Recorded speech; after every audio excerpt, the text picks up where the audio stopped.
तो चलिए अपने दिल को थान लीजिए, क्योंकि आज का सफर आपको भावुक कर देगा। आज हम आपको सुनाने जा रहे हैं कथा सम्राट मुंशी प्रेमचंद जी की लिखी एक ऐसी कहानी जो हर उस घर की कहानी है जहां इच्छाओं और मजबूरियों के बीच जंग चलती रहती है। इस कहानी का नाम है जंजाल। कहते हैं कि सहनशीलता बंद हवा की तरह आने वाली आंधी की पहली निशानी हुआ करती है। जब इंसान बहुत देर तक चुप रहता है तो उसके भीतर एक तूफान पल रहा होता है। पार्वती के जीवन में भी कुछ ऐसा ही तूफान पल रहा था। उसे अपने पति सुरेंद्र नाथ के साथ रहते हुए 5 साल से ज्यादा का वक्त बीत चुका था। इन 5 सालों में उसने एक आदर्श पत्नी की तरह घर संभाला था, गृहस्थी की गाड़ी खींची थी, लेकिन अपने लिए कभी कुछ नहीं मांगा था। उसने कभी जुबान खोलकर कोई फरमाइश नहीं की, लेकिन इसका मतलब ये नहीं था कि उसके मन में इच्छाएं नहीं थीं। औरत का मन तो गहनों और कपड़ों के लिए ललचाता ही है।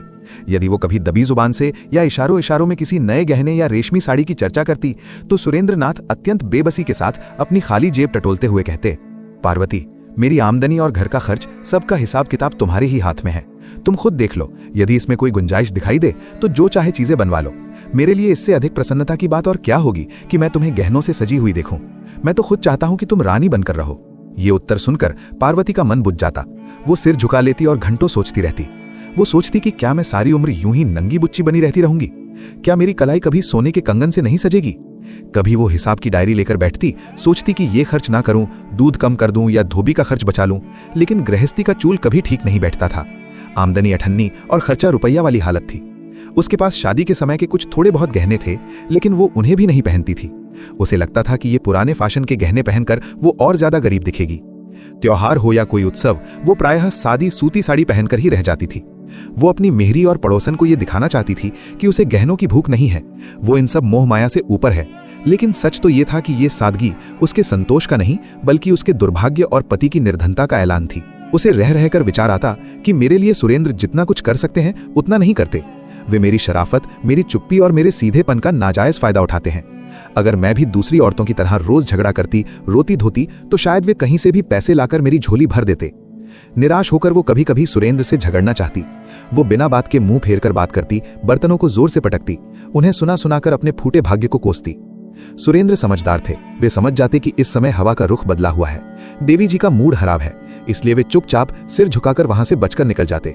कभी कभी गंगा स्नान या किसी मेले से लौटकर जब वो दूसरी औरतों को लदा फदा देखती तो पार्वती पर गहनों का उन्माद सछा जाता। वो संकल्प करती कि अब चाहे जो हो जाए एक बार मन की निकाल ही लूं। जो 200-400 रुपए संदूक में बचे हुए हैं उनकी कोई चीज बनवा लूं। कल की चिंता में आज क्यों मरूं। लेकिन एक क्षण में जैसे ही घर की जिम्मेदारियां सामने आती, उसका ये उन्माद उड़न छू हो जाता। यहां तक कि लगातार सहन करने के कारण, मन को मारने के कारण उसकी सजने संवरने की इच्छाएं मरकर मन के किसी अंधेरे कोने में पड़ी रहती थीं। मगर आज 5 साल के बाद वो मरी हुई इच्छा फिर से जागृत हुई है। और जब कोई दबी हुई इच्छा जागती है तो वो बहुत शोर मचाती है। इस इच्छा में सिर्फ बेचैनी नहीं है, बल्कि एक गहरी दुखदाई उदासी भी है। खबर आई है कि पार्वती के छोटे भाई की शादी होने वाली है। उसके मायके से बुलावा आया है। ये उसके सगे भाई की शादी है। इस समारोह में भाग लेना, वहां जाना, समाज में बैठना बहुत जरूरी है। और ऐसे मौके पर गहनों का पहनना सिर्फ शौक नहीं, बल्कि नाक का सवाल बन गया है। इस बार इस अवसर पर सुरेंद्र नाथ भी अपनी विवशता का बहाना न कर सके। वे जानते थे कि मायके में बहन की इज्जत उसके पति की हैसियत से आंकी जाती है। अगर पार्वती खाली हाथ सूनी कलाई लेकर गईं तो लोग क्या कहेंगे। शाम के समय जब सूरज ढल रहा था, सुरेंद्र बाहर से लपके हुए तेज कदमों से घर आए। आज उनका चेहरा थका हुआ नहीं, बल्कि चमक रहा था। एक अजीब सी विजय की मुस्कान थी उनके होठों पर। उन्होंने आते ही पार्वती के हाथ में मखमल की एक पोटली रख दी। पार्वती का दिल थक से रह गया। उसने कांपते हाथों से पोटली की गांठ खोली। अंदर देखा तो उसकी आंखें चुंधिया गईं। पोटली में सोने का एक भारी जड़ाऊ कंगन, एक चमकता हुआ चंद्रहार और कानों के लिए कीमती झुमके रखे थे। पार्वती खुशी से उछल पड़ी, लेकिन अगले ही पल वो कुछ सहम सी गईं। उसे सपने में भी उम्मीद नहीं थी कि सुरेंद्र, जो एक एक पैसे का हिसाब रखते हैं, उसके लिए इतनी और ऐसी कीमती चीजें लाएंगे। खुशी के बदले एक व्याकुलता, एक अनजाना भय उसके मन में बैठ गया। वो डरते डरते धीमी आवाज में बोली, ये कितने के हैं सुरेंद्र? पसंद तो है ना? कहीं नकली तो नहीं? सुरेंद्र ने मुस्कुराकर कहा, अरे पगली, पहले पहनकर तो देख, पसंद आए या नहीं। पार्वती ने फिर पूछा, पहले दाम तो बताओ, मेरा कलेजा बैठा जा रहा है। सुरेंद्र ने सहज भाव से कहा, ज्यादा नहीं, बस 400 के हैं। पार्वती ने अविश्वास से उनकी आंखों में देखा। सच? 400 में इतना सोना? और मेरे पास तो इतने रुपए थे भी नहीं, फिर तुम लाए कहां से?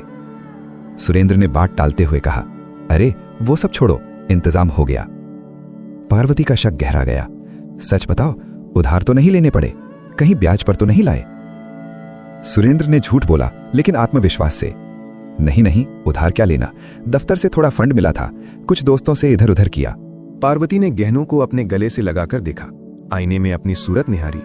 5 साल की प्यास बुझ रही थी। सुरेंद्र ने वास्तविकता छुपानी चाहिए थी, लेकिन अपनी विशाल हृदयता का बखान किए बिना, अपनी कुर्बानी का श्रेय लिए बिना कोई पुरुष रह नहीं सकता।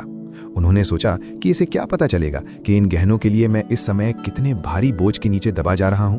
महाजन का ब्याज मेरी हड्डियों को चबा जाएगा। वे भावुक होकर बोले, सच सच कह दूं पार्वती, 1200 रुपए लगे हैं, पूरे 1200। पार्वती सन्न रह गई। 1200 रुपए! उस जमाने में ये एक बहुत बड़ी रकम थी।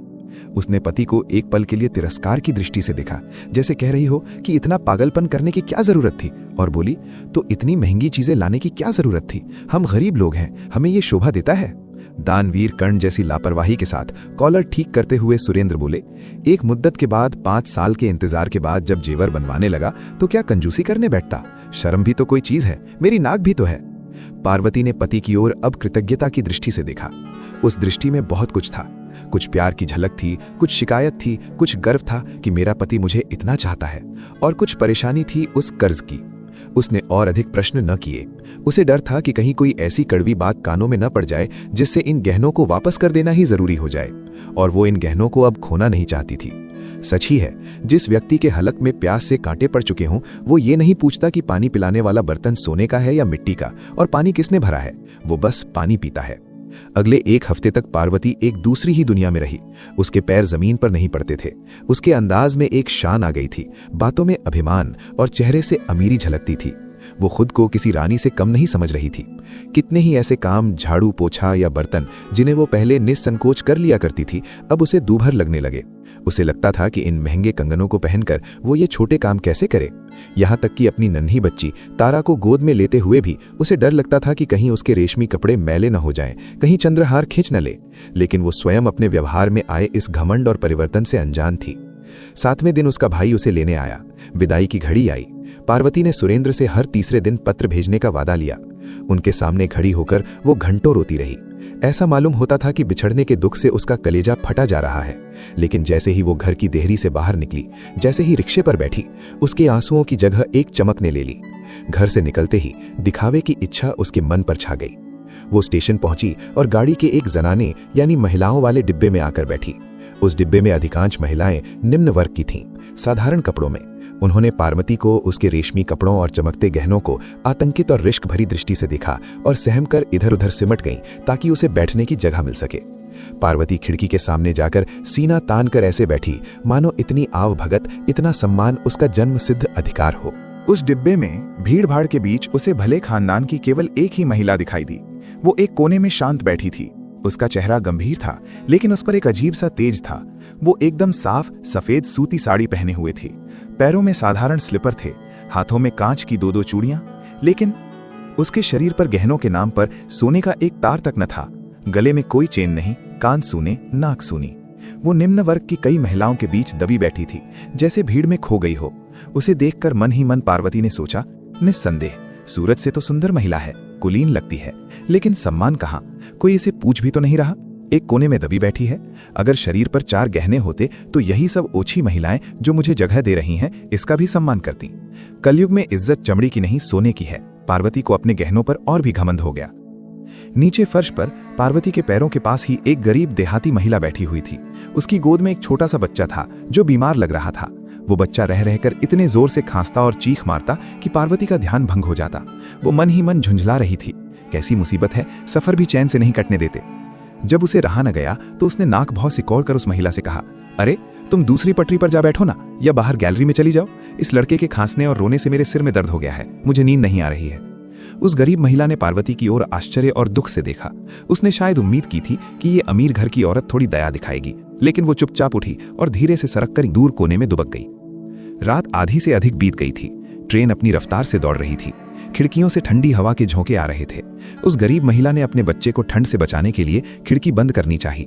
जैसे ही उसने हाथ बढ़ाया, पार्वती ने आदेशात्मक स्वर में मालकिनों की तरह डांटते हुए कहा, नहीं, खिड़की बंद मत करो, रहने दो खुली, मुझे गर्मी लग रही है, तुम अपना कपड़ा उड़ा लो बच्चे को। गरीब महिला ने सहम कर हाथ खींच लिया।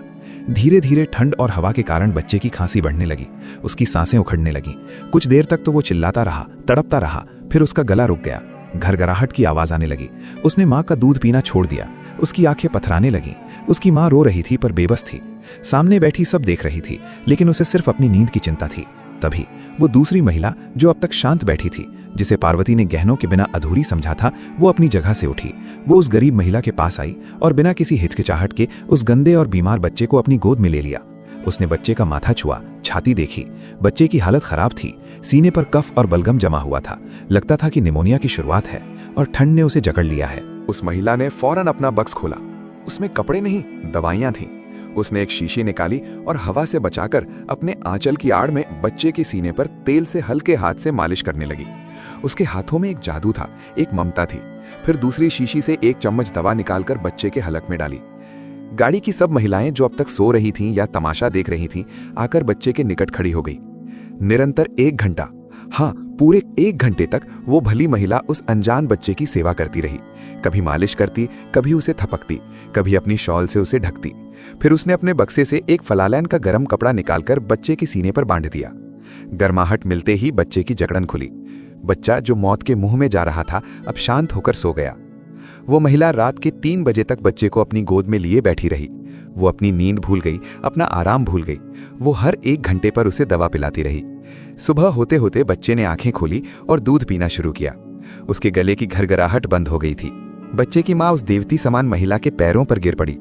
वो रो रो कर आंसुओं से उसके पैर धोते हुए उसे धन्यवाद देने लगी। दीदी, तुम न होती तो आज मेरा लाल नहीं बचता। तुम साक्षात देवी हो। इलाहाबाद स्टेशन आया। गाड़ी रुकी।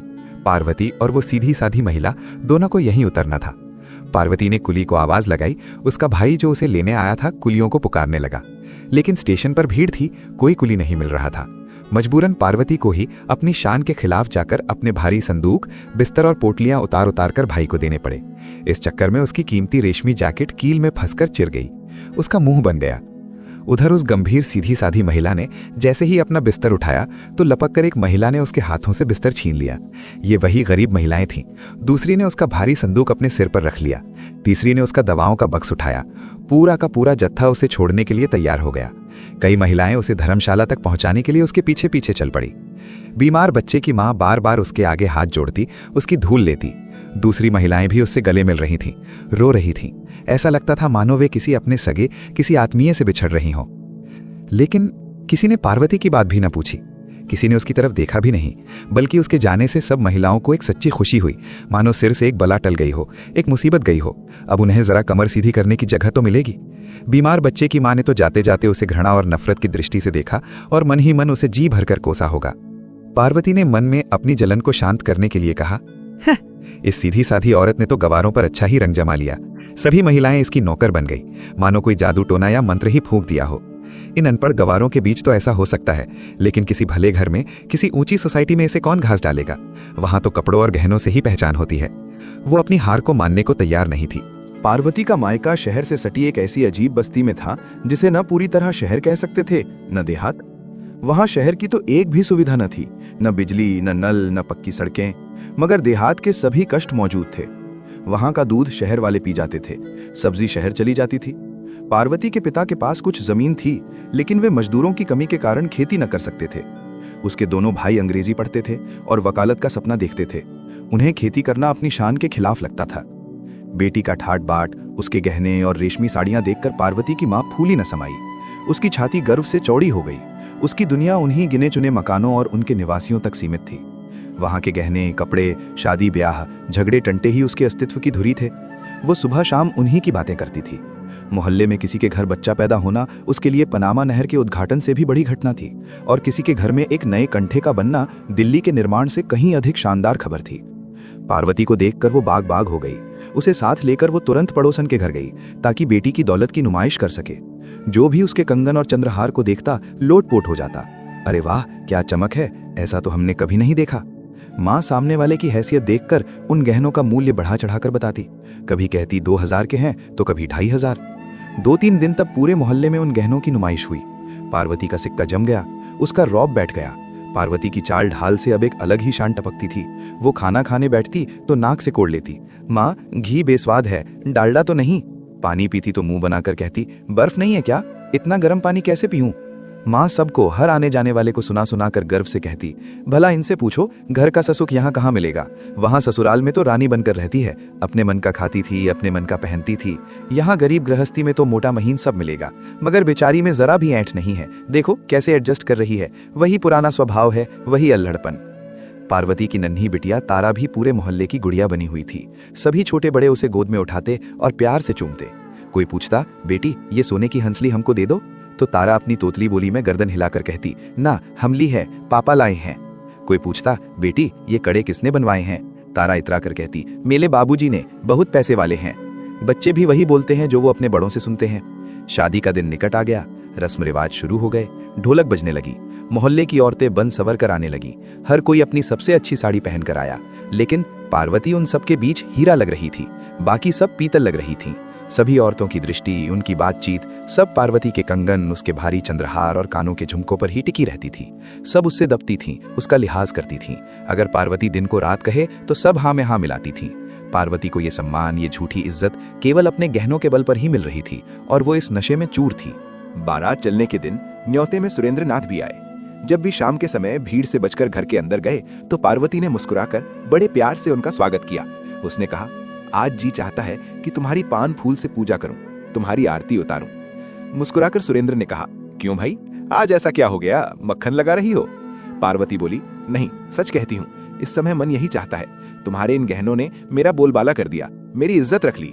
सारे मोहल्ले में धाक जम गई है, सबकी सब मेरे आगे पानी भरती हैं। अगर ये गहने न होते तो मुझे कोई पूछता भी नहीं। अपनी जमा पूंजी अपने घर में है, लेकिन नेक नामी मुफ्त में मिल गई। ऐसा सस्ता सौदा और क्या होगा। सुरेंद्र ने एक पल के लिए सोचा, फिर पछताते हुए बोले, मैं जानता कि इसका इतना असर होगा तो 2-1 चीजें और ले लेता, भले ही कर्ज थोड़ा और बढ़ जाता। पार्वती की आंखों में लालच चमक उठा। ओह, तब तो सारे मोहल्ले में मैं ही मैं होती। सच कहते हैं, औरत की इज्जत गहनों और कपड़ों से होती है, नहीं तो अपने सगे माँ बाप भी आंख से गिरा देते हैं। सुरेंद्र मन ही मन पछताए कि और गहने क्यों न खरीद लिए। भले ही 200-400 और उधार हो जाते, कम से कम इसकी लालसा तो मिटती, इसका मन तो भरता। पार्वती को मायके में रहते हुए 2 महीने हो गए। शादी का शोर थम गया। सुरेंद्र को दफ्तर से छुट्टी न मिली कि आकर ले जाते। धीरे धीरे मेहमान विदा हो गए, घर में सन्नाटा छा गया, और उस सन्नाटे के साथ साथ पार्वती के गहनों का जादू भी उतरने लगा। धीरे धीरे पड़ोसन का आना जाना भी बंद हो गया। पार्वती के गहनों के 4 दिन के साम्राज्य का अंत हो गया। वही गहने थे, वही कपड़े, मगर अब उन्हें देखने में किसी को कोई आनंद नहीं आता था। लोग देख चुके थे, तारीफ कर चुके थे, अब नया क्या था। अब पूरे दिन पार्वती अकेली बैठी रहती, मक्खियां भिनभिनाती रहती।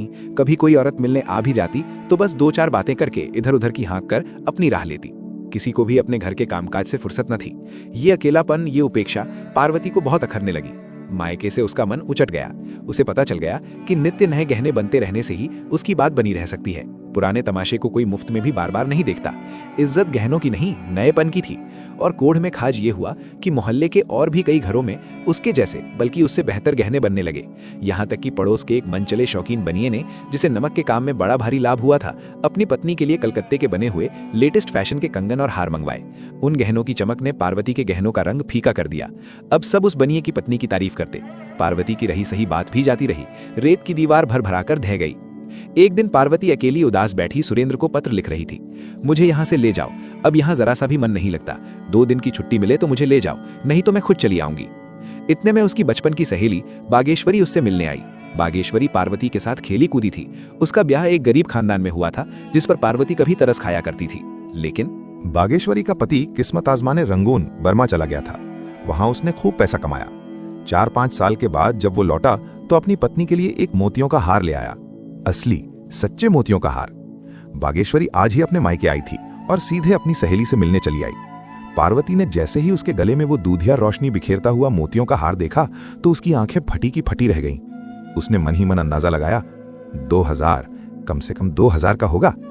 पार्वती ने ऊपर से तो उसकी प्रशंसा की, वाह बहन क्या हार है, बहुत सुंदर है। लेकिन उसका दिल बैठा जा रहा था। उसके अंदर ईर्ष्या की आग लग गई थी। जैसे कोई ईर्ष्यालु कवि अपने किसी नौसिखिए प्रतिद्वंदी की कविता की प्रशंसा करने में कंजूसी करता है, वैसे ही पार्वती ने रूखे मन से तारीफ की। ये जलन, ये ईर्ष्या का रोग पार्वती की आत्मा में घुन की तरह लग गया। उसने दूसरों के घर आना जाना बिल्कुल छोड़ दिया ताकि उसे किसी और के गहने न देखने पड़े। वो मन मारे अपने घर में ही बैठी रहती। उसे ऐसा लगता था कि अब औरतें, यहां तक कि उसकी मां भी उसे तिरस्कार की दृष्टि से देख रही हैं कि बेचारी के पास तो बस वही पुराने सोने के गहने हैं। पहले गहनों की चर्चा में उसे एक विशेष आनंद मिलता था, अब वो भूल कर भी गहनों की चर्चा नहीं करती, मानो अब उसे इस संबंध में मुंह खोलने का भी मन ना हो। आखिरकार एक दिन उसने हार मान ली। उसने अपने सब गहने, वो कंगन, वो चंद्रहार, वो झुमके सब उतारकर बक्से में बंद कर दिए और कसम खा ली कि अब इन्हें नहीं पहनूंगी। उसे इन गहनों के खरीदने पर, उस कर्ज पर, उस दिखावे पर पछतावा होने लगा। बेकार ही 1200 रुपए पानी में फेंके। दिखावे की चाह में जिंदगी के सुख चैन में बेकार खलल पड़ गया। मैं बिना गहनों के ही अच्छी थी। कम से कम ये जलन, ये हीन भावना तो नहीं थी। तीज का त्योहार आया। सावन की बहार थी। पार्वती की मां ने उत्साह से कहा, बेटी आज तीज है, मोहल्ले की सब औरतें नदी पर स्नान करने और मंदिर जा रही हैं, तुम भी तैयार हो जाओ, चलोगी ना? पार्वती ने खाट पर लेटे लेटे उपेक्षा से कहा, नहीं मां, मेरा मन नहीं है, मैं नहीं जाऊंगी। मां ने समझाया, अरे चलती क्यों नहीं, बरस बरस का त्योहार है, सब सहेलियां मिलेंगी, सब अपने मन में क्या कहेंगी कि कैसी घमंडी है। पार्वती ने चिढ़कर कहा, जो चाहे कहें, मुझे किसी की परवाह नहीं, मैं तो जाऊंगी नहीं, बस। कुंवार का महीना आ गया। सुरेंद्र को अभी तक छुट्टी नहीं मिली थी। पार्वती ने जल भुनकर उन्हें कई चिट्ठियां लिखी थीं, जिनमें ताने थे, शिकायतें थीं, पर इधर 2 हफ्ते से उसने पत्र लिखना भी बंद कर दिया था। उसे अपनी जिंदगी बोझ लगने लगी थी। उसी दौरान मोहल्ले में बुखार और चेचक का प्रकोप फैल गया। महामारी आ गई। हर दूसरे घर में कोई न कोई बीमार था। गलियों में सन्नाटा छा गया। कोई किसी के घर आता जाता न था। नाश्ते और पकवानों के बदले घरों में कड़वा काढ़ा पकता था। अस्पताल में मरीजों का मेला सा लगा रहता था। वैद्य और हकीम, जो कल तक इंसान थे, अब पत्थर के देवता बने हुए थे। बिना मोटी फीस लिए नब्ज भी नहीं टटोलते थे। एक दिन शाम के वक्त पार्वती की मां ने आकर कहा, बेटी आज शीतला देवी हमारे मोहल्ले में आ रही हैं, चलो उनसे मिलाएं, शायद मन को शांति मिले। पार्वती ने बेरुखी से पूछा, शीतला देवी? ये कौन है मां? मैं तो नहीं जानती, कोई नई माता आई है क्या? मां ने श्रद्धा से हाथ जोड़कर कहा, अरे तू नहीं जानती, मगर वो कभी कभी यहां आया करती हैं। औरत क्या है, साक्षात देवी ही हैं। पार्वती ने पूछा, करती क्या है, कोई चमत्कार दिखाती हैं? मां बोली, नहीं बेटी, यहाँ तो जब आती हैं बीमारों की दवा दारू करती हैं, उनकी सेवा करती हैं, और सबसे बड़ी बात, किसी से एक पैसा भी नहीं लेती, बस सेवा करती हैं। पार्वती की दिलचस्पी जागी, तो घर की बहुत मालदार होंगी, शौक के लिए करती होंगी। मां ने कहा, नहीं रे, सुनती हूं कि सिलाई करके कपड़े सिलकर अपना गुजर बसर करती हैं, बहुत दुखियारी हैं। ब्याह के कुछ ही महीने बाद पति हैजे से मर गया, उसका मुंह तक ठीक से नहीं देखा था, तब से इसी भांति सफेद साड़ी पहनकर समाज की सेवा कर रही हैं। पार्वती, तो क्या अभी उम्र अधिक नहीं है? मां, नहीं, अभी उम्र ही क्या है, शायद तुझी से 2-4 साल बड़ी होंगी, लेकिन नारायण ने जैसी शक्ल सूरत दी है, वैसा ही स्वभाव दिया है। किसी महल में होती तो महल जगमगा उठता। ऐसी हंसमुख, ऐसी मिलनसार के पास से हटने का मन नहीं होता। जब तक यहाँ रहती हैं भीड़ लगी रहती है, पूरा मोहल्ला उन्हें घेरे रहता है। इतने में घर की मेहरी यानी नौकरानी ने आकर हाफते हुए कहा, बहू जी, शीतला देवी आई हैं, वो सामने वाली पाठशाला में बैठी हुई हैं, लड़कियों से कुछ पूछ रही हैं, उन्हें पढ़ा रही हैं, कई लड़कियों को तो इनाम भी दिए हैं, मैं भी जाती हूँ, जरा उनके दर्शन कराऊं, मेरे बेटे को भी उन्होंने ही बचाया था। मां ने मेहरी को रोका, अरे तू पानी तो भर दे पहले, न जाने कब तक लौटेगी। मेहरी ने बाल्टी उठाते हुए कहा, अभी लौटी आती हूं काकी, कहीं ऐसा ना हो कि वो चली जाएं, उनके दर्शन दुर्लभ हैं। मेहरी के जाने के 1 घंटे बाद पार्वती की वही मोतियों के हार वाली सहेली बागेश्वरी दौड़ती हुई आई और बोली, चल बहन पार्वती, शीतला देवी से मिलाएं, मोहल्ले की सभी औरतें जा रही हैं, बड़ा नाम सुना है उनका। पार्वती को भी अब उत्कंठा हुई। उसने सोचा, देखूं तो सही कौन है ये देवी। उसने अपनी बेटी तारा को एक अच्छी सी झालरदार फ्रॉक पहना दी, लेकिन स्वयं वही सादी सी बिना इस्त्री की हुई सूती साड़ी पहनी। गहनों को तो उसने हाथ भी नहीं लगाया। बिना किसी श्रृंगार के वो शीतला से मिलने चल पड़ी। जब दोनों सहेलियां पाठशाला के मैदान में पहुंची तो देखा कि औरतों और बच्चों की भारी भीड़ जमा थी। बीच में जमीन पर एक साधारण सी दरी बिछी थी, उस पर शीतला देवी बैठी थी। वो बच्चों की नब्ज देख रही थी और अपने पुराने बक्से से निकाल कर दवा देती जा रही थी। पार्वती ने जैसे ही उन्हें देखा, वो ठिठक गई। ये वही महिला थी, वही ट्रेन वाली महिला, वही सफेद साड़ी, वही शांत चेहरा, वही बिना गहनों का शरीर। ऐसा लग रहा था मानो पेड़ों की छांव में एक उजला पवित्र कुंड हो, वैसा ही मौन, गंभीर, शांतिमय और सुंदर। शीतला की आंखों में एक गजब की चमक थी, एक आत्मविश्वास था। पार्वती ने देखा इस औरत के सामने मैं कैसी निकृष्ट, कितनी छोटी लग रही हूं। और कुछ मैं ही नहीं, मोहल्ले की वे सभी औरतें जो गहनों से घोड़ी की भांति लदी हुई हैं, रेशमी साड़ियों में लिपटी हैं, वे सब इस साधारण सी औरत के सामने सेविकाओं की भांति, दासी की भांति खड़ी हैं। सब हाथ जोड़े उसकी एक नजर पाने को तरस रही हैं। पार्वती के मन में एक बिजली सी कौंधी। यदि ये सभी औरतें अपने को सोने से मढ़वा लें, सिर से पैर तक हीरे जड़ लें, तो भी इस देवी के सामने वे तुच्छ ही रहेंगी। सचमुच इसी का नाम सम्मान है, ये असली इज्जत है। ये क्या कि 4 औरतें आएं और आंखें मटका मटका कर हमारे गहनों का बखान करने लगें, मानो हमारा शरीर शरीर नहीं बल्कि गहनों की नुमाइश का मैदान हो। वो इज्जत गहनों की होती है, हमारी नहीं। लेकिन यहाँ इज्जत इसकी है, इसके त्याग की है।